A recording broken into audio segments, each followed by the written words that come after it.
Fala pessoal, estamos começando aqui mais um episódio do 12 Regras para a Vida, um antídoto para o caos. Esse é o episódio número 10 já. Gente, estou muito feliz com esse especial. A regra número 10 é: seja preciso no que você diz. Gente, minha convidada é a Fabiana Pinhata. Fabi, muito obrigado por aceitar o convite e a gente tá chegando no finalzinho já do livro do Sim, Jordan Peterson. é verdade. Obrigada a você, Bruno. É uma delícia, viu? Tá sempre aqui falando. Mais uma vez, né? Mais uma regra, mais uma lição. Ele divide conhecimento, né? O Jordan Peterson, nesse quesito, a gente tem que tirar o chapéu, né? Gente, para você que está chegando agora, vou lembrar novamente, já tem 9 episódios aqui no nosso canal. Tem uma playlist aqui no YouTube onde você consegue assistir ou só ouvir pelo Spotify todos os programas. Então essa é a minha dica. Fabi, gostei muito dessa arte que tem aqui no livro para a gente iniciar a regra 10, que é uma regra que parece tão simples como algumas outras do livro, né? Tipo, costas eretas, ombro Uhum. para trás.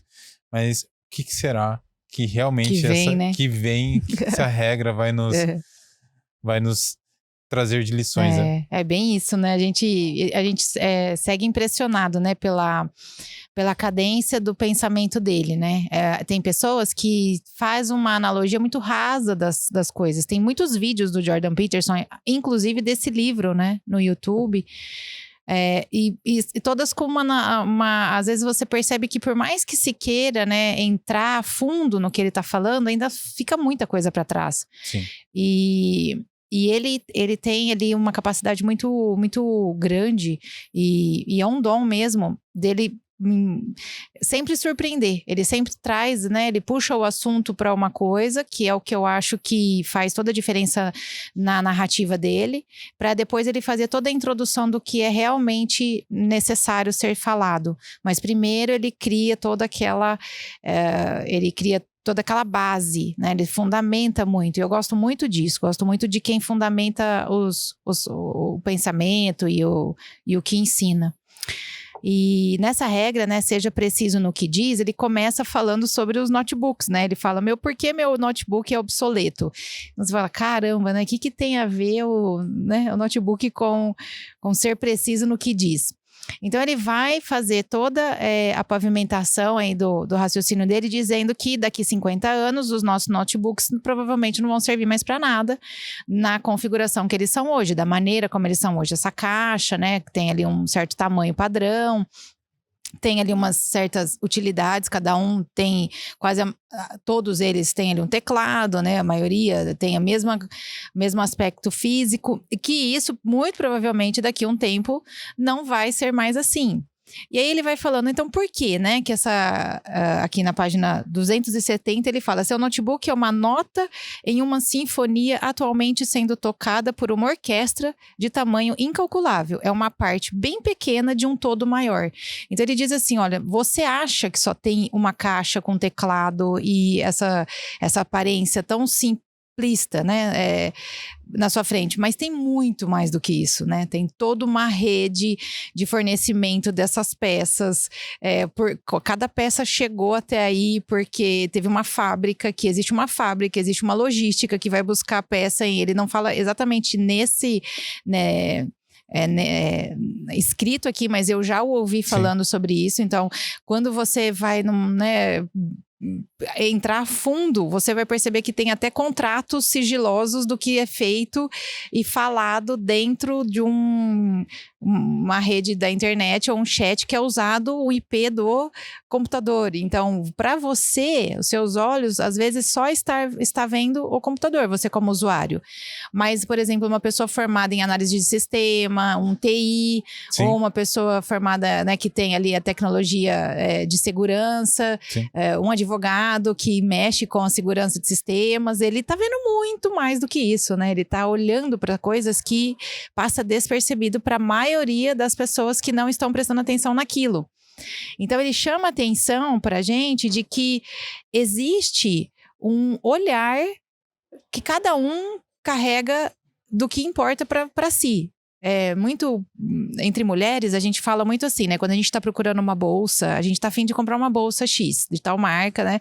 A gente meio que parece procurar quem que tem bolsas parecidas, a tendência da moda, quem tá usando a cor daquilo. Então, as outras coisas passam meio que batido, porque você tá focando só naquele detalhe. E ele fala, e é necessário mesmo focar, porque a gente não dá conta, ele já falou isso lá no passado. Então, na verdade, o nosso cérebro, ele faz um filtro necessário, senão a gente seria enlouquecido, né? Tem um filme, né, do... A gente até falou disso Matt em uma Damon, lembram? Que ele... Matt Damon, não, do Gênio Indomável, né? Que ele fica doido na hora que começa um monte de coisa a aparecer, ele capta todas as coisas que estão ao redor dele, e ele não consegue nem mais falar, porque como é que ele articula tudo que ele percebe no mundo? Ele fica olhando assim, né, para os lados, assim, para... E nós falamos, sim, exatamente, ele já falou isso, mas ele volta aqui trazendo em outro contexto. Lá ele estava dizendo para a gente prestar atenção e alargar, que foi quando eu disse que quando eu vim para Avaré e fiz toda aquela minha imersão na minha nova vida, eu descobri um monte de possibilidades e tão ou mais interessantes e importantes do que as que eu fazia como executiva. Aqui ele está te dando uma outra leitura para o mesmo assunto. Olha, a partir do momento que você foca, você também perde o todo. Né? Então, se você está focado, você também está perdendo uma parte do que está acontecendo e você precisa, às vezes, de que pessoas experts nessas outras coisas te assessorem para você não ficar alienado desse mundo também que você foca. Eu acho que é até legal, né? Que se você for para pensar uma linha cronológica do livro, a pessoa lê, aprende a ser focado. Aí ele vem e fala assim, ó, peraí que agora eu vou te mostrar um negócio aqui, ó. Eu sei que você tá focado aí, ó. Mas ó, isso tem uma consequência. Abre, exatamente. É uma redução necessária do mundo, mas ela precisa ser muito bem amparada pelas essas figuras que a gente vai colocando, né? Aqui ele coloca até um estudo para a gente ler, né, sobre a relação interdependente entre o indivíduo e os sistemas. É um estudo que eu vi, uma aula, que ele vai falar exatamente isso, que a gente acaba não enxergando as coisas, não muitas vezes porque eu não quero enxergar, mas porque eu não tenho a capacidade mesmo de enxergar. Isso é fisiológico? É fisiológico, porque você tem uma estrutura cerebral de um tamanho que comporta uma quantidade limitada de neurônios, apesar de ser bilhões e ter pessoas que têm, né, o QI enorme e consegue ter uma sinapse muito interessante entre eles, mesmo assim é limitado e a gente tem uma infinidade de coisas dentro de uma mesma situação, dentro de falando do computador, a gente chega numa gerente de recursos humanos que é parte de uma fábrica que fornece a borracha para o carregador do notebook. Então, é uma mulher que às vezes veio lá do Cerrado, lá do Seringueiro, e aí é uma história de vida, você chega muito longe, então você tem que ter um olhar muito amplo. Então, se a gente não tem um aporte de pessoas que também nos traz essas informações, então a partir do momento que eu tô no notebook, tô às vezes xingando o carregador, se eu não tenho alguém que me conta talvez a história de como essa borracha é feita, né? Eu tô dando exemplos pra gente entender que nós precisamos também dessas pessoas experts ao nosso lado para nos dizer, para nos orientar. Então aí a gente já começa a entender o que ele está dizendo sobre seja preciso no que diz, porque tem gente que vai realmente confiar no que você vai dizer. Nós vamos confiar, nós vamos ter que confiar em pessoas que vão nos direcionar sobre coisas que a gente não faz a mínima ideia de como funciona. Isso, se você for parar para analisar isso, a gente faz o tempo todo em diversas situações da nossa vida, né? Então, se você vai comprar um carro, você vai perguntar para uma pessoa, para o vendedor. Sim. Né? Qual que é o feedback da pessoa em relação ao carro, os previews, etc. Então, né, para tudo. Então, você vai no restaurante. Sim. O que é o prato da casa. Isso. Então, isso é para tudo, né? Tudo você precisa nesses episódios que a gente teve aí no passado, né? Sobre a pandemia e todas as outras coisas. a gente teve que eleger uma assembleia de vozes. Eu elegi uma assembleia de vozes. Eu elegi pessoas que eu fui atrás para saber sobre o estudo, sobre o que tinha se formado, pessoas próximas a mim, amigas próximas a mim, que eu sabia que dava para confiar, porque eu confio na conduta médica, em outras situações. Essas pessoas, o que elas falaram para mim foi decisivo no meu tratamento precoce, como eu conduzi algumas questões que estavam sendo impostas, né, por governos. Então, eu elegi isso, porque eu não estava à minha alçada. Eu sou administradora de empresa, especialista por 3 faculdades renomadas, mas para eu sentar e ler um estudo científico, eu precisava de muito mais aporte, né? Eu precisava de muitas informações. E eu não ia conseguir fazer isso no meio do furacão, né? Que é o que ele vai falar agora, né? No meio do caos, quando o caos acontece, é que você percebe o tamanho da sua insignificância com relação àquilo que você nem conhecia, que foi o que aconteceu com a gente no caso da pandemia. A gente se deu conta que a gente não conhecia nada de nada, né? Então, ele diz que você confia nessas pessoas de uma maneira a ponto de entregar parte de decisões importantes da sua vida.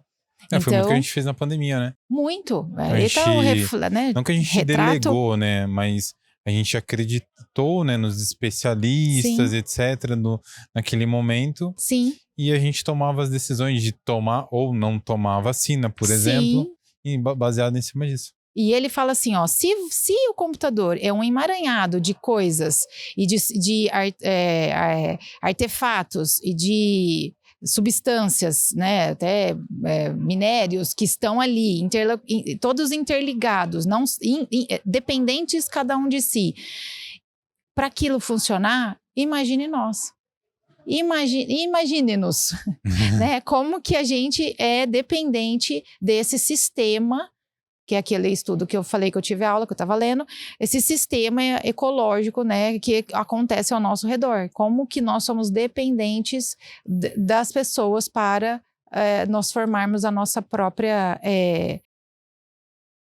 lição de vida, né? Para a gente ter a nossa lição de vida, como que eu encaro a minha vida, como que eu estou fazendo a minha lição de casa. E aqui ele coloca assim, ó, na página 273, ó. Fabi, antes de você ler esse trechinho da página 273, eu vou deixar um recado aqui pra galera. Eu vou abrir esse Red Bull aqui, vou mostrar pra vocês. No último episódio, eu tomei tomei um pouco de Red Bull. E eu vou abrir aqui agora nesse programa 1. E eu quero fazer um agradecimento muito especial ao pessoal da Menegaso, que nos enviou esse Red Bull delicioso. Então, quero agradecer. E para os nossos amigos que participaram aqui do podcast, inúmeros empresários aqui da cidade que querem ter o Red Bull nas suas empresas, ter aquela geladeirinha super bonitinha.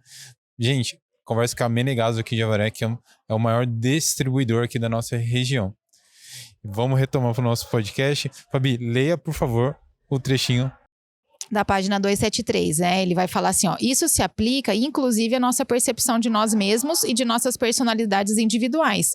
Nós presumimos que nossas fronteiras sejam a superfície da nossa pele, mas com um pouco de reflexão podemos entender a natureza temporária dessas fronteiras, transformamos o que está dentro de nós, por assim dizer, da nossa pele, conforme o contexto no qual habitamos muda.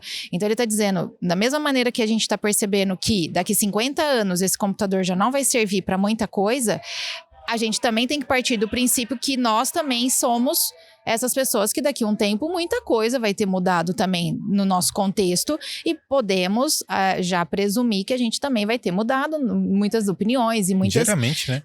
Exatamente. Mas a função daquilo vai permanecer a mesma? Não vai se falar assim agora, gente, vocês acreditam que o computador uma época servia para digitar textos e para fazer apresentações e para acessar a internet? Olha só isso aqui que agora a gente lava roupa aqui. É uma coisa que antigamente... Não vai acontecer isso. Então não pode haver uma mudança a ponto de descaracterizar totalmente o objeto. Então já não existe mais um computador e sim, agora existe uma lava-roupa.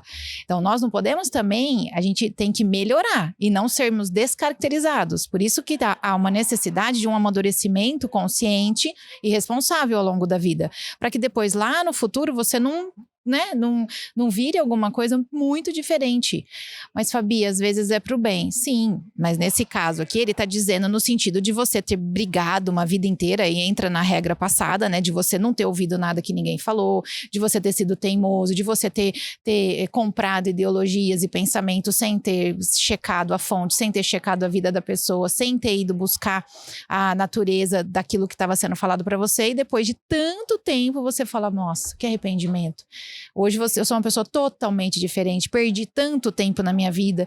Então, ele está dizendo assim, tirando essa questão que muitas vezes é fisiológica, essa parte psicológica a gente tem que sempre estar prestando atenção para a gente envelhecer de uma maneira que a gente saiba aplicar também essa questão do melhoramento, não só dos objetos, mas em nós também, porque a gente vive querendo inovação, né, nas coisas. Então, nós também precisamos disso. E também entender, né, que é normal, né? Sim. É normal a gente, às vezes, assumir uma coisa, uma ideia, ter uma opinião sobre uma coisa e depois ter esse aprendizado e falar, poxa, aquilo que eu fiz, eu li, aquela opinião que eu formei naquele momento não foi legal. Não foi assertiva. Uhum. Então, sim. É ter essa nova percepção desse novo momento que você está vivendo. É isso. E ele fala assim, né, Bruno, que a gente tem prestar muita atenção, por exemplo, que no tanto que isso mexe com a gente, que até as coisas que nos pertencem, a gente cria um apego, né? Elas fazem parte do nosso contexto, né? Assim, além da pele, né? Ele diz aqui, por exemplo, quando alguém vai lá e dá um soco no para-brisa do seu carro, né? Ele fala, os carros que dirigimos instantaneamente e automaticamente passam a fazer parte de nós. Por isso, quando alguém desfere um soco no capô do nosso carro em um momento de irritação, nós levamos para o lado pessoal. Então, o que você está batendo no meu carro, né? A gente traz até as coisas, não só as pessoas, então faz parte desse nosso mundo que a gente não percebe que está interligado conosco. Mas as coisas, os personagens fictícios, ele vai falar que a gente até incorpora coisas de personagens, ou fictícios no sentido de nunca existir. Por exemplo, eu sou apaixonada pelo Optimus Prime lá do Transformers. Acho a lealdade dele, o caráter, o jeito que ele conduz as coisas lá. Acho sensacional. Eu adoraria ter um amigo como ele. E como uma pessoa que hoje já está falecida, mas uma pessoa que eu sempre admirei, que ele também vai falar, né, das pessoas que a gente também vê de longe, a Rainha Elizabeth também é uma pessoa que eu sempre achei ela uma pessoa sensacional. Sempre gostei da vida dela, de acompanhar. Então, faz parte de mim. De uma certa forma, eu fui montar a mesa de Páscoa agora, né, eu vou lá e pego o livrinho que é das boas maneiras dela, trago para. Então você também, às vezes você olha para um fotógrafo e você fala, cara, eu gosto daquele jeito que ele faz aquele ângulo, ou eu gosto do jeito que ele se veste, eu meio que a gente imita um pouco, né, e traz para o pessoal coisas que estão além de nós. Então é mais uma maneira que ele tem de dizer o seguinte: nós também incorporamos coisas que estão ao nosso redor, pessoas. Ele vai falar sobre os grupos sociais, por exemplo, quando seu time perde, o tanto que você fica bravo, e é o time que você nem conhece, né? Por que ele faz ele faz essa regimentação, né? Por que ele traz isso para a gente refletir? Porque ele diz assim, ó, você entende o tão complexo você entende a quantidade de coisas complexas que existe dentro de você, e se você não departamentalizar de certa forma todas essas coisas e não der você não conhecer cada um dos seus, da onde está vindo as inserções, você pode ser uma pessoa que não é precisa no que diz. Você é uma pessoa atrapalhada, qualquer coisa, qualquer vendedor te vende qualquer carro, qualquer pessoa te faz você tomar qualquer coisa, qualquer um te diz alguma coisa interessante e você acha legal. Por quê?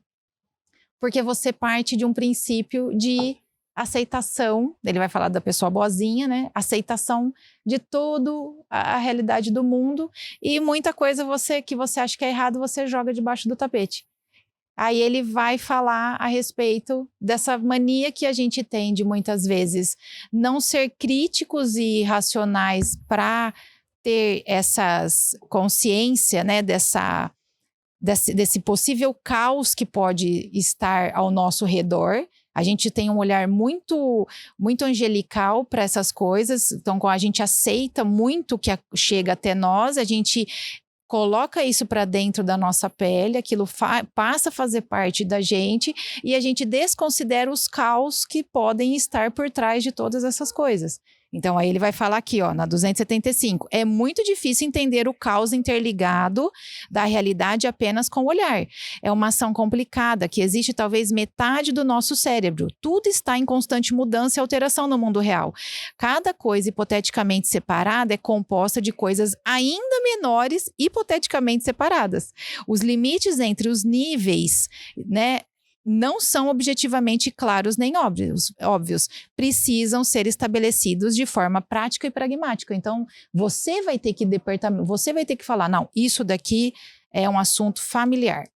Então, para assuntos familiares, eu vou adotar tal e tal e tal postura e tal pessoa, tal coisas vão entrar na nossa casa, na nossa vida, vai fazer parte da nossa existência. Isso daqui é parte profissional. Na parte profissional, eu abro mão disso e não abro mão daquilo. Na parte física, na parte espiritual, na parte intelectual. Se você tudo para você for um emaranhado, então você não vai perceber essas coisas hipoteticamente separadas que existem, né? Essas partículas pequenininhas que existem, e aí qualquer fornecedor pode danificar o seu produto final. Entende a analogia com o computador no começo, com o notebook no começo? Então, se a Apple não fizer, não tiver ali a percepção correta de onde vem o fiozinho, né, a única presilha para prender. Se a gente puxar isso para as outras regras, vier de trabalho escravo, as pessoas, só completando, as pessoas acabam com detonam o MacBook, né? Acabam com toda a boa fama do MacBook e diz, ali vem trabalho escravo, porque ela não prestou atenção em uma fábrica que fabrica um negocinho, entende?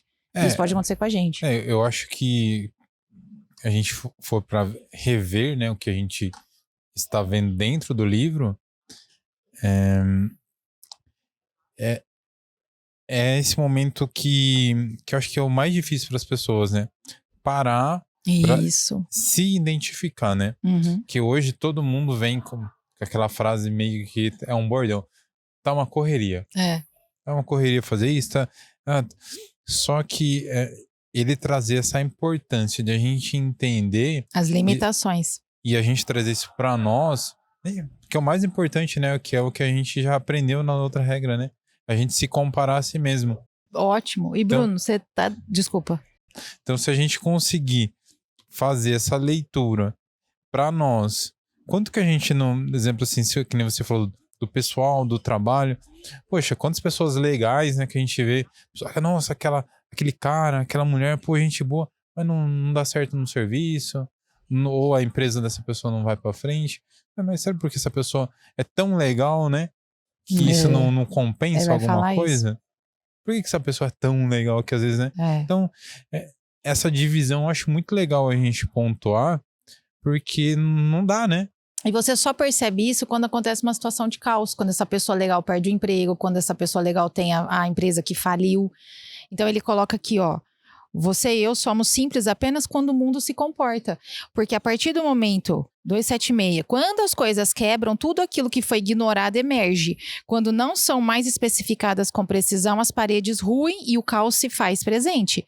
Então ele vai falar, percebe que se você não tiver, que é o que eu estou dizendo com relação à fama do Mac, né, de um computador, se não for prestada atenção toda a linha de produção, desde onde é pego minério lá não sei aonde, se isso não for sistematicamente verificado, toda a fama do negócio vai por água abaixo, ainda que se funcione alguma coisa. Então nós também corremos o risco de o caos emergir por nosso desleixo. E aí ele vai usar aqui uma analogia muito legal, que é sobre o marido que é traído, né? A mulher que é traída pelo marido. Então, de repente, a mulher, ele coloca aqui, ó, imagine uma esposa leal e honesta que de repente se vê confrontada com evidências de infidelidade do marido. Então, ele vai falar, aí ele vai, até o final do livro, ele vai falar sobre isso. Ele vai falar, ó, sua teoria sobre seu marido desmorona, sua teoria sobre si mesmo desmorona, o passado que ela vivia não necessariamente era aquele mesmo que ela vivia. E o presente agora, sim, é caótico. Então, nem tudo... Imagina que a pessoa, tudo que ela olha, ela fala, nossa, então naquela viagem, a gente não estava sozinho? Então, não, assim, então naquela situação que eu achei que fosse, era. Então, todo o passado, ele fala, mexe com o passado, vai longe, a ponto da pessoa, ela chega aqui, ó, 277, né? Ele fala assim, ó, quem é ela? O que tá acontecendo? Algum relacionamento dessa pessoa é real? Porque aí vai descobrir que um amigo sabia, e aí tinha uma esposa de um amigo que sabia, então ela estava sendo enganada não só pelo marido, mas pelo amigo e pela esposa que também sabia e não contava. Então, a vida dessa mulher, ela desmorona por uma simples descoberta de uma coisa, de um integrante, de um componente errado no todo dela. E é nesse momento que ela percebe, ó, tudo está entrelaçado além do que se pode imaginar. Tudo é afetado por todo o resto. Percebemos uma porção muito estreita de uma rede muito bem interconectada. Então, na hora que o caos emerge, ele fala que é aí que a gente vê o tamanho da nossa não visão com relação a tanta coisa que acontece ao nosso redor. Só fazendo uma alusão, acho que a regra 8, que ele não minta, não minta, mas pelo menos... Como é que é? De falar a verdade, né? É horrível. Não minta ou pelo menos não fale a verdade. Ou pelo menos não... não minta ou pelo menos não fale a verdade. Fale a verdade. Ou pelo menos não minta. Fale a verdade ou pelo menos não minta. Que é o que a gente tá falando de detalhes, né? Se a gente for puxar esse emaranhado, né? Ele tá fazendo agora uma coisa maior, ele né? Ele tá puxando agora para o outro lado. O outro, ele... Você focou, beleza, você viu, e agora desmoronou o que você não tava focando, e agora? Eu acho muito, muito legal, porque se a gente pegasse para ler, exemplo, esse momento do livro em outro momento, eu não sei se a gente teria conseguido fazer essa interpretação de forma tão fácil dessa leitura que ele tá fazendo, né, de uma forma mais simbólica, dessa transformação de percepção dessa mulher que foi traída, ou que é traída, que ele expõe aí no livro. Sim. Então, trazendo para essa realidade, a gente pega para fazer a leitura dessa pessoa, a pessoa tem toda uma contestação, né, das vivências e até mesmo dos sentimentos da realidade dela. Sim. Poxa, mas o que é real? Aí ele vai chegar. E primeiro ele fala que aí tem os estágios, né? Ele vai chegar nisso daí, ó. Que a primeira situação tem até um vídeo, né? De uma girafinha que eu passava nas minhas aulas e passava nos meus treinamentos muito antes de eu conhecer o Jordan Peterson, que é uma girafinha que ela tá andando, aí ela cai numa areia movediça. A primeira coisa, ela fica com raiva, né? Ela fica com raiva, ela começa a xingar, depois ela vai quer dizer, a primeira coisa ela nega, ela fala, ai, não acredito, caí aqui, ai, não acredito. Depois ela fica com raiva, ela começa a xingar, depois ela começa a falar, meu Deus, verdade, me tira daqui. Meu Deus do céu, você já viu isso? Eu vou te mandar. Meu Deus, é verdade que eu caí aqui? Não acredito. O quarto estágio é a depressão, que ela começa, não, você vai me deixar aqui que eu vou ficar mesmo. E a quinta é a aceitação, beleza, caí aqui, o que eu vou fazer? Então, esse estágio, ele diz aqui, né, na hora que eu li, eu falei, nossa, é exatamente o mesmo videozinho da girafa, chama Giraffes, que é sobre os estágios, né, da aceitação de alguma coisa ruim, do caos. E ele fala aqui, ó, na 279, quando as coisas desmoronam à nossa volta, nossa percepção desaparece e agimos. Respostas reflexas ancestrais, processadas de forma automática e eficiente ao longo de centenas de milhões de anos, nos protegem nos momentos terríveis. Primeiro ficamos paralisados, depois percebemos a nossa percepção, percebemos o que está acontecendo, nossos corpos são inundados de cortisol, preparamos-nos para o pior e destrinchamos o caos. Então ele fala, as nossas primeiras reações ao descobrir uma traição de uma amiga, de uma pessoa, ou de uma sacanagem que fizeram, qualquer coisa que desmorona, ou mesmo de uma situação que envolva um assalto, né, alguma coisa muito, que tira um assalto muito grande, né, que tire toda a estabilidade daquilo que estava muito estável. Quando ela emerge, automaticamente a gente invoca essas nossas coisas ancestrais, chorar, ficar bravo, não sei o quê, bibibi, né? Você vai de um lado para o outro, mas o que a gente tem que fazer mesmo, né, o mais rápido possível é destrinchar o caos. Então, acelerar esse processo da girafinha, né, e ir para aceitação, beleza, aconteceu. E agora? E agora, que é o que você falou. O que eu vou fazer? Você sabe que a gente... Eu tô numa fase de leitura e eu ganhei alguns livros, né? A gente já tá em abril, né? Então eu achei bem legal que um dos presentes que eu ganhei em dezembro foi uma biografia. Ah, que legal. Eu tinha lido algumas biografias e essa tá sendo a maior que eu tô lendo até agora. E quando eu iniciei a ler a biografia, eu achei que eu ia realmente ali conhecer aquela pessoa. Só que eu achei muito legal. Eu vou ver se eu trago na próxima para falar sobre o autor. Eu achei muito legal porque eu já li mais de 100 páginas e até agora né, a pessoa em si não veio para a história. Tudo tá falando em volta. Como que as pessoas percebiam, como que eles viam. E o que eu acho legal, quando você começa, né, ele tem pequenos momentos ali, né, que nosso protagonista, né, no caso de quem a biografia aparece no livro, é o como que a pessoa lida com algumas situações. Que parece que você fala, nossa, né, uau, né, e eu acho que é muito isso, sabe? A pessoa, tipo assim, poxa, todo mundo tem problema. Mas, né, o quão rápido que as pessoas tomam a decisão pra sair daquela situação. Isso. E é isso que, tipo, eu comecei a perceber, sabe? Assim, se a gente for realmente uma biografia que eu terminei, do Flávio Augusto. Poxa, ele vem numa situação, né, muito, muito ruim, assim, financeira. E aí ele é um dos maiores empresários hoje do Brasil. E do mundo, até citado, né? Poxa, com certeza. E a gente separa pra ver ali, né? Ele lançou lá o Geração de Valor 1, 2 e 3, né? Que é muito isso, meu. Tipo, você não tem tempo pra ficar reclamando. Pega o seu problema e destrincha o caos. E vamos pra cima. É bem isso. Então, eu acho que... Eu acho que eles tudo vieram dessa linha, viu? Eu acredito que todos eles beberam dessa água, o Bruno, porque ninguém falava tão abertamente disso como havia isso, um estudo intelectual, né? Que nem que eu trouxe aqui, ó, Invasão dos Bárbaros, Invasão Vertical dos Bárbaros, do Mário Ferreira dos Santos.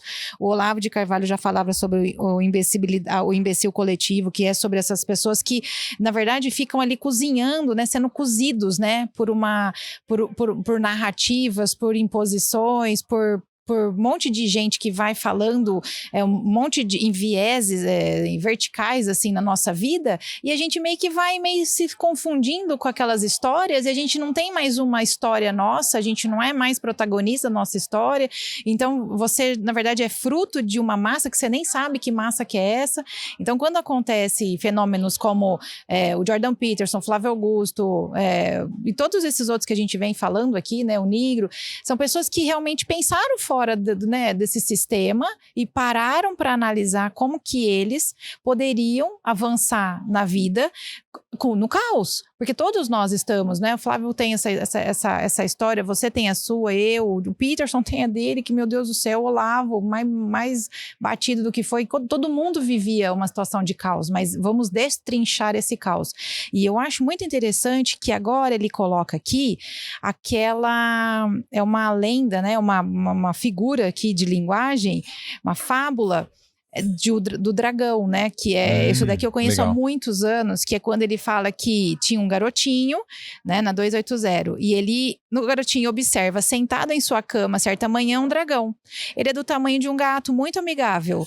E ele conta para sua mãe, mas ela lhe diz que dragões não existem.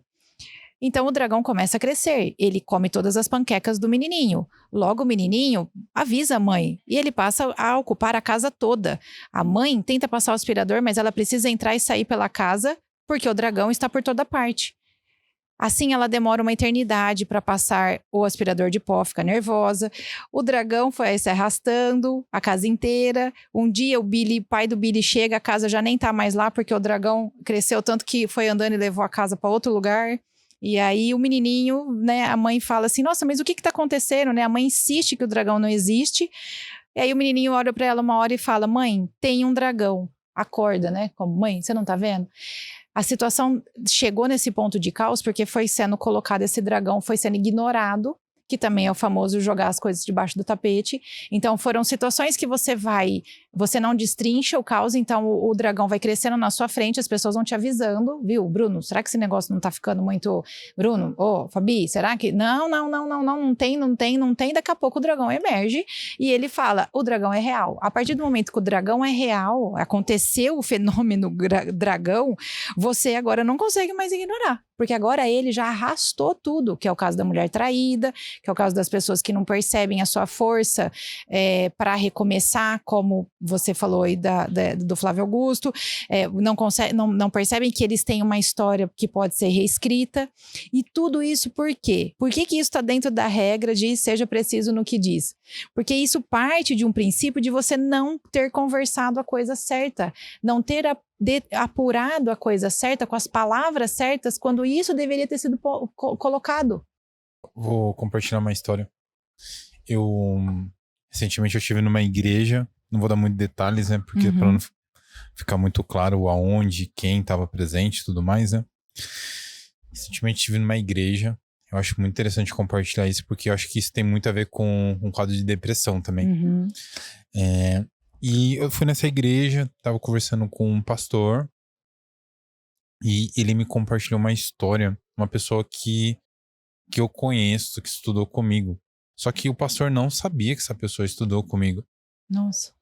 E, enfim, ele começou a contar, né, que tinham pessoas que iam até ele pra contar a história de vida e tudo mais, muitas pessoas que pensavam no suicídio.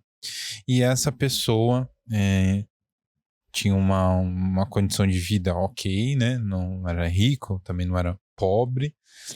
E essa pessoa foi tendo momentos na vida dela, problemas em casa. E essa pessoa foi tomando decisões e a família também não foi dando um suporte. E aí chegou a idade, né, pra essa pessoa, né? Aquela idade, tipo, sair de casa, arrumar um emprego e tudo mais. Aí a família dessa pessoa, em vez de, poxa, o que tá acontecendo? Mais críticas, mais cobrança, mais... mas o resto da família tem isso, aquilo, e você não... E foi piorando. Aí o pastor compartilhou comigo que essa pessoa chegou num ponto de ter a vontade de tomar a decisão de tirar a própria vida. E essa pessoa estava andando, parou na igreja do pastor, e o pastor conversou com essa pessoa. Dentro de uma da sacola já tinha a corda que a pessoa ia se matar. Então, eu fiquei horrorizado vendo a história. Horrorizado, porque, tipo assim, a história do dragão, né? Sim. Não é uma traição, mas muito é o dragão, pior, né? numa situação diferente. Sim, aqui, ó, nunca subestime o poder destrutivo dos pecados da omissão. É uma omissão. Foi uma omissão da família ali, no sentido de não perceber. Total. Então, nunca subestime aonde que isso pode chegar. A gente mora numa cidade que a cidade que tem maior índice de suicídio do Brasil. A gente tem... Vamos pensar assim, poxa, o que a gente tá deixando passar? Será que às vezes aquele problema que esse jovem não tá conseguindo um emprego, ou não tá conseguindo se estabelecer na sociedade, não é um problema maior que surgiu dentro da casa sim, também? sim, Porque os pais também tiram muito esse peso, né? Tipo, sim. meu filho tem um problema com álcool, com droga, mas tipo, não, mas a gente ensinou tudo certinho. É você ir fazendo de conta que o dragão não tá crescendo, né? Então, eu acho que essa É regra também destrinchar o nos caos. alerta Ótimo. pra rever isso. Poxa, mas Sim. se ele começou a beber, ou ela, né, se for uma mulher, mas por quê? Poxa, a gente fazia um churrasco aqui em casa, todo mundo bebia Isso, socialmente.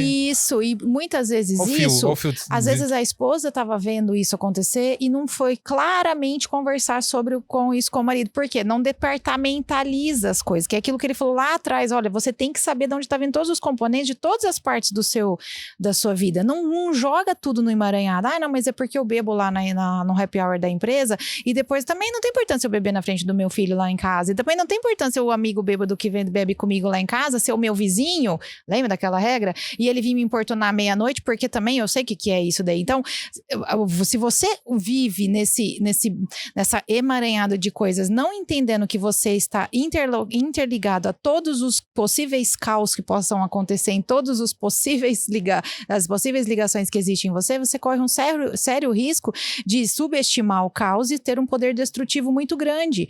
Então, precisa falar a respeito. Ele fala aqui, coragem para falar, né? É provável que você não tenha coragem muitas vezes de colocar as coisas, mas tem que sentar e ter uma conversa franca, seja com um amigo, seja com o filho, seja com o seu marido, com a sua esposa, com o seu subordinado, com o seu líder, uma conversa franca, e uma conversa franca ela não envolve absolutamente nada a não ser a verdade. Ela não envolve nenhum tipo de gritaria, não tem por que não ter ponderação, não tem por que não ter respeito, não tem por que não ter nada. Lembra no artifício daquele computador, quando ele coloca isso pra gente, você entende, ali existe todas umas regras de compliance, de negociação, de tudo para aquelas peças estarem ali. Então, por que não fazer a mesma coisa com a gente, que nós somos infinitamente mais importantes e infinitamente mais complexos do que aquele computador? Então, por que para as coisas a gente consegue fazer essa super departamentalizar e fazer uma ótima asepsia, né, de tudo que chega até nós, chega até a coisa, o objeto, e para nós não.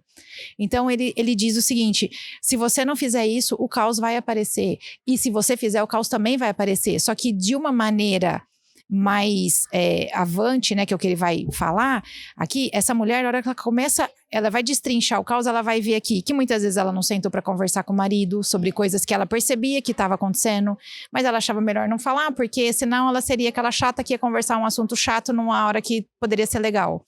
Ela aqui diz que muitas vezes ela percebeu que ele ganhou alguma coisa e ela não comemorou com ele da maneira que deveria ter comemorado, porque também, tudo ela tem que comemorar, ela também não estava bem aquele dia. Então ela começa a fazer uma retrospectiva de muitas coisas que ela não percebeu. E ela, às vezes, percebeu, e aqui eu acho uma coisa fantástica que ele diz, né? Que muitas vezes a gente não quer perceber, e eu conheci pessoas já, que não querem perceber o que está acontecendo. Que são pessoas que você vai falar para elas, viu, você tá vendo que está acontecendo tal coisa? Não quero ouvir, não quero saber. Não quero ouvir falar sobre isso, não quero, isso Sério? daí não, tem muitas pessoas que às vezes quando você vai falar sobre alguma coisa, a pessoa ela não quer ouvir aquilo que você está dizendo. Por quê? Porque ela não quer ela não quer acordar, ela não quer ver a realidade, ela prefere ficar naquele mundo que ela criou, porque aquele mundo pelo menos ela consegue se defender, mesmo com aquele dragão enorme na sala dela. Ela prefere falar, não mexe aqui. E uma vez o Augusto Cury disse para mim que isso daí era como se fosse uma boia de salva-vida para a pessoa. Se você tirar, às vezes ela cai, ela emerge, ela vai embora, entendeu? Então, é uma opção também individual você olhar. Eu posso te chamar a atenção para você olhar, mas você querer olhar ou não, lembra da menina lá e dos anjos? Alguém falou para ele em algum momento, ele pergunta, né? Ninguém te falou? Eu vi, mas eu não quis ver. Então, muitas vezes, você não quer ver. E ele fala, o que você não vê quando você subestima? O que você deixa de ver quando você subestima o que você poderia ver? Então, você vai estar mais suscetível ao caos. Esse dragão vai te devorar de uma maneira muito mais feroz. Então, seja preciso no que diz. Se aquilo te incomodou, você vai ter uma conversa franca e vai dizer sobre aquilo que te incomodou. Se aquilo é algo... mas Fabi, você é uma pessoa que toda hora fica falando... É isso que depois ele vai falar na próxima regra, né? Não pode adiantar, mas na próxima regra ele fala: não perturbe os seus filhos quando eles estiverem andando de skate. Então, porque ele vai falar, calma. Tem também hora que você não vai precisar ficar falando toda hora aquilo que te incomoda. Você vai entender aonde que uma coisa vai dar mais problema do que outra. Agora, você transformar tudo numa fábula, né? Num conto de fadas ou numa situação imaginar, não quero olhar. Você, das duas maneiras, você tá em potencial caos. E aí é muito, muito legal, porque ele fala aqui, ó, na página 286, né? Se em vez disso, você esperar que aquilo que está se recusando a investigar venha bater a sua porta, os resultados certamente não serão muito favoráveis para você. O que menos deseja encontrar se manifestará quando você estiver mais fraco e ele mais forte, e você será derrotado. Então, tenha coragem. Coragem para especificar o que você quer. Por que se recusar a especificar quando especificar o problema possibilitaria sua solução? Porque especificar o problema é admitir que ele existe, olha lá. Porque especificar o problema é se permitir saber o que você quer, digamos, de um amigo ou de um amante. É você saber o que você quer. E muitas vezes você não quer falar o que você quer. Eu na verdade nem quero mais esse casamento. Pode ser que ela não queria mais aquele casamento também. Pode ser que ela não queria salvar aquele casamento. Então, ela até deixou aquela situação chegar naquilo. Então, será que ela realmente é uma pessoa... vítima de um marido traído? Ou será que ela é a pessoa que apertou o botão do dane-se e o marido foi, ela falou, ela é pra lá mesmo que você tem que ir. Quem vai ser o juiz disso? Ele fala, como nós vamos dizer se essa mulher, ela passa de um minuto pro outro de uma mulher que é uma coitada traída para uma mulher que fez a vida do homem um horror e ele traiu porque não dava mais para viver ali. Você passa de uma hora para ser o amigo traído para ser aquele amigo, filha da mãe que mentiu a vida toda pro amigo que te traiu e na verdade o que ele fez mesmo foi só virar as costas para você porque não te aguentava mais. Vai virar meme, mas vou ter que fazer de novo uma reflexão em relação ao filme.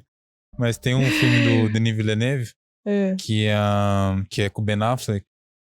Eu esqueci o nome da atriz agora. Até esqueci o nome do filme. E eles vão até a casa da família e ela desapareceu e ela se dá como morta. Daí eles acham que ele matou a esposa dele e no final ela tá viva. Ela tá viva. É isso. E ela articulou pra colocar que ele tinha matado ela. Isso, e ótimo. Ela vai até a casa de alguém que é apaixonado por ela, um amigo de escola. E ela finge que ele sequestrou ela. E aí ela parece viva, como se ela tivesse sido capturada por ele esse tempo inteiro. Nossa. Só que o marido, ela fala pro marido e o tempo inteiro ela manipulou toda a situação. Então, tipo assim, ela era a vítima, o marido era um assassino. Isso, e aí ótimo. Tudo isso foi redesenhado. O marido ficou como vítima, como, nossa, que dó, ela tava desaparecida. E ela como uma capturada. E o filme começa com o mesmo plano de cena, a mesma fotografia, muito Nós tivemos ao vivo, Gone, né? Como é que eu não sei Bruno? assim. O julgamento do Johnny Depp com a Amber Heard, nós tivemos isso ao vivo, Nossa, né? Bizarro, verdade, vida real. Vida real, quer dizer, toda uma história contada, construída, todo mundo com dó dela, e depois que vai ver o negócio era totalmente diferente. Então ele tá dizendo isso daqui. Eu só vi os highlights. Né? Se você não...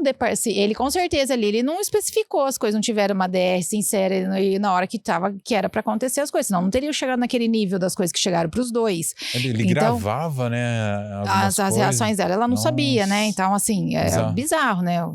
Várias coisas acontecem assim que a gente, se não tiver uma câmera mostrando, você fala, não acredito que a história é tão diferente como é. Então, a pessoa chega ao ponto de mentir tanto, assim, que é isso que ele tá dizendo. Então, será que de uma mulher traída que emerge um caos? Pode existir, mas o caos, nesse caso, é pro marido e não, né, pra esposa. Nesse caso, foi pra cá. Isso também vice-versa, porque independente do sexo, né? Independente. E ele fala isso, ó. Foram coisas específicas que desmoronaram. Então, você tem que dizer quais são essas coisas. Eu acho muito legal. Muita coisa é coisa demais, ele fala. Muito lugar é lugar demais. Então, especifica pra você o que foi que desmoronou. Onde é o início? Foi o meu casamento, foi o meu relacionamento com tal amigo, foi o meu relacionamento com o meu filho. E aí, você vai, então, naquele problema. Ele fala aqui, ó, no 2890, ó, o problema em si precisa ser admitido o mais breve possível, a partir do momento do seu surgimento. Então, surgiu, que é aquilo que você falou agora há pouco, eu já falo. A precisão específica, você ser preciso. Quando algo terrível acontece, é precisão que distingue aquela única coisa terrível que realmente aconteceu de todas as coisas igualmente que poderiam ter acontecido. Então, porque senão tudo ao teu redor desmoronou. A minha vida não tem mais sentido. Não. Vá no ponto certo para você saber como você consertar tudo isso. E aí ele vai falar sobre toda essa parte que você precisa restabelecer. Ele vai dizer para você, ó, tenha cuidado com o que diz a si mesmo e aos outros sobre o que você fez, o que está fazendo e aonde está indo. Busque as palavras corretas, organize-a em sentenças corretas e essas sentenças em parágrafos corretos. O passado pode ser redimido quando reduzido a uma essência pequena. Não esconda filhote de monstros debaixo do tapete. Eles se desenvolvem, eles crescem no escuro. Ele vai falar aqui, você precisa determinar aonde está indo em sua vida, pois não conseguirá chegar lá a menos que se mova naquela direção. Perceba seus erros, articule-os, esforce-se para corrigi-los. É assim que você descobre o significado da sua vida. E isso irá protegê-lo da tragédia de ser indiferente. Confronte o caos, enfrente o mar de problemas, especifique seu destino e trace seu curso. Admita o que você quer, diga a todos ao seu redor quem você é. Especifique e olhe atentamente. Mova-se adiante de forma clara e correta e direta. Coragem. É aquele ditado, né? Pra quem não sabe onde quer ir, qualquer caminho lugar serve. Então, é muito simples, né? Se você for parar pra analisar algumas coisas, mas se a gente for trazer isso pra qualquer cenário, é a gente aprender a reanalisar tudo, né? Ai, Bruno, e é um caminho dolorido, eu fiz isso. Mas é tão necessário e é tão gostoso a hora que você fala, você diz a todos quem você é, você diz a todos para onde você está indo, você diz a todos as coisas que realmente funcionam, e aí você faz esse mapeamento, né, de pessoas que você precisa ter ao seu redor para você poder, dar vazão àquilo que você não sabe. Quando você leu esse capítulo a primeira vez, qual que foi a percepção que você teve? Exatamente isso. Quem está ao meu redor? Eu tenho qualidade ou quantidade? O que eu realmente qual é a história para onde eu tô indo? Eu tô indo para onde essas pessoas estão indo, mas eu não quero ir para lá. Na verdade, quando não, né? Qual que foi as mudanças e as transformações que você tomou ali nesse momento? Eu acabei assumindo muito bem o meu papel como mãe, como esposa, como matriarca da família, no sentido de que a gente tinha uma família agora, então a gente a gente tinha que cortar alguns laços, né, algumas coisas com a família maior, até para a gente poder fazer esse núcleo, algumas decisões profissionais, então o meu trabalho vale muito mais hoje no sentido na hora que eu vou precificar o meu trabalho, ele é muito mais caro. Então, quando eu vejo que não tem como pagar isso, eu oferto isso de uma maneira para eu aprender também. Então, eu estar aqui é uma maneira de eu também aprender. E o Jordan Peterson falou exatamente essa frase num curso que ele fala. Ele fala, o fato de eu estar fazendo a palestra, de eu estar aqui, eu também estou ainda aprendendo sobre esse assunto. E isso me faz muito melhor do que, às vezes, uma grande quantia de dinheiro. Então, não é mais... Nunca foi, né? Mas o fator... encarreiramento, bônus e tudo já fez muito sentido. Hoje eu cobro caro para fazer algumas coisas, mas se eu vejo que há coisas mais significativas, eu abro mão e não me importo com o movimento feminista empoderadas que existe, dizendo que, ai, que absurdo. Não me importo. Fiz umas reavaliações das amizades, Quais eram os tipos de pessoas que a gente acaba tendo, às vezes, uma exposição de vida, né? Um status, alguma coisa que atrai algum tipo de coisa que não tinha nada a ver comigo, nunca teve. Então, também isso também foi coisas que eu também coloquei, departamentalizei quem eram quem eram os essenciais e quem eram os supérfluos. E muito da vida intelectual também, né? O que estava me faltando mesmo era esse tempo para eu estudar. Eu sempre gostei disso, então eu fui lá e falei, não, então agora eu vou ter um tempo para estudar, vou ter um tempo para subir, ler livro realmente e estudar. E isso era uma coisa que às vezes eu ficava até meio estranho, né, em casa, eu falava, vou estudar. E hoje eu faço isso, né, há mais de 5 anos, isso é uma rotina em casa. Então, mudou muito de mim, né? Mudou muita coisa. Mas não mudou a essência, porque a essência, né, lembra do computador? Houve melhoramentos, mas a essência continuou. Eu acho muito interessante a gente parar para analisar, porque, exemplo assim, a partir do momento que você identificou, traçou o caminho, putz, eu vou para lá. A primeira coisa que você vai ter que fazer é se posicionar. Então, e aí eu acho que para todos os caminhos que a gente vai tomar, a gente vai ter que abrir mão de algumas coisas para ter benefício em outras. São nossas escolhas, né? Sim. Quais são as nossas prioridades, né? Sim. É uma das coisas que é muito difícil hoje a gente ver também, que além de, às vezes, as pessoas não serem 100% verdadeiras, também não tem esse caminho, esse destino, para onde que eu quero orientado. Ir. Perfeito.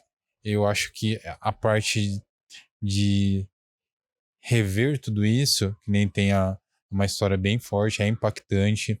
O Jordan pagou um preço muito alto por se expor assim, ainda mais ele homem, colocando uma história de uma mulher que foi traída. Então, isso, ele pagou um preço muito alto por ele colocar uma situação assim. Ele poderia ter feito o inverso, mas não.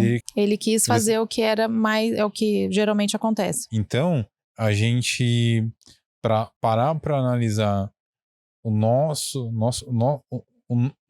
né, o nosso interior, as nossas atitudes, é isso que a gente vem falando, né?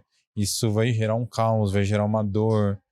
E a gente tem que aceitar isso, né? Aceitar que a gente não é perfeito, aceitar que a gente erra, ou a gente vem errando em alguma coisa, mas a gente tem tempo para ajustar, na né? correção. Então, seja preciso no que diz, para você corrigir certo. Senão, como é que você vai corrigir uma coisa se você não sabe a regra para aquilo, né? Perfeito. Fabi, muito obrigado. Obrigada a você. Deixa seu arroba aí pra galera. É Fabi Pinhata. Gente, o episódio vai estar disponível no YouTube e no Spotify na íntegra.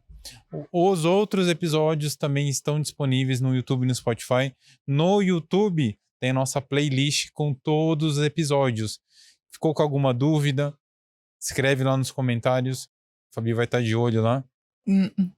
É isso, galera. Só tenho a agradecer a todos vocês que estão acompanhando esse especial. Agradecimento muito especial a HCred, nosso parceiro, nosso patrocinador aqui do podcast. A HCred é uma empresa aqui de Avaré que ajuda você que tem a sua empresa a expandir seu negócio. Então, se você quer ter um fluxo de caixa maior, N outras oportunidades que a HCred pode te ajudar. Então, fica a minha dica aí para vocês, a HCred, que é de Avaré, mas já está presente no Brasil inteiro.